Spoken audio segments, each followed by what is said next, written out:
Alasan kenapa saya membuat video ini adalah karena salah satunya adalah bahwa saya ingin menginformasikan, saya sebagai pelaku industri, ya sebagai praktisi yang sudah 10 tahun lebih di dunia herbal dan kosmetik, ingin menyampaikan kepada teman-teman semua di sini, baik itu yang sudah masuk ke dunia kosmetik atau dunia herbal, ataupun yang baru mau masuk, ya sebagai referensi ya. Kalau misalkan mau masuk itu apa saja sih yang harus dipersiapkan ketika kita mau maklun, ya. Jadi ketika maklun itu tentu kita akan ada biaya yang harus dibayarkan kepada tempat maklun, ya artinya juga nebeng, ya tentu kita ada biaya sewa lah kurang lebih begitu. Nah, tapi komponen-komponennya apa saja sih yang harus kita persiapkan sebagai business owner ya atau brand owner ya, sebagai brand owner dari produk yang akan kita maklunkan tersebut. Nah, yang pertama adalah teman-teman harus paham dulu bahwa ketika maklun itu ada yang namanya bahan yang harus dibeli.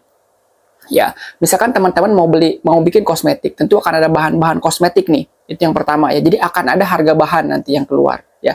Harga bahan itu yang pertama. Kemudian yang kedua adalah ketika bahan itu sudah diproduksi ya, sesuai dengan kesepakatan antara teman-teman dengan pemilik maklun, dengan tempat produksi atau produsen, maka yang kedua adalah teman-teman si produsen akan mengemas produk tersebut di dalam sebuah kemasan. Ya, artinya akan ada bahan kemas di sana, biaya bahan kemas. Bahan kemas ini berapa sih variasi harganya tidak bisa ditentukan ya. Karena apa? Karena tergantung dari konsep dari produk yang akan kita bikin. Misalkan yang pertama adalah akan ada kemasan primer, akan ada kemasan sekunder, bahkan mungkin teman-teman meminta harus ada kemasan tersier. Artinya semakin banyak kemasan yang digunakan maka biayanya akan semakin besar. Oke? Ya, yang pertama saya ulangi, nanti akan ada harga bahan. Ya, kemudian yang kedua akan ada harga kemasan. Nah, yang ketiga itu akan ada harga biaya ya, biaya untuk pendaftaran Badan POM.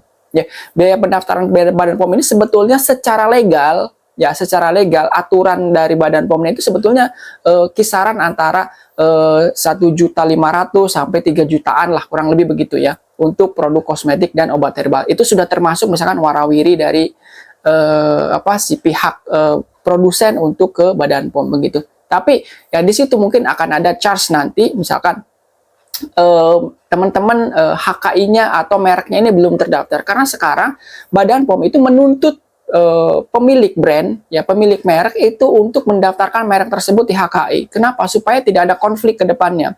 Kita tahu bahwa beberapa bulan terakhir, beberapa tahun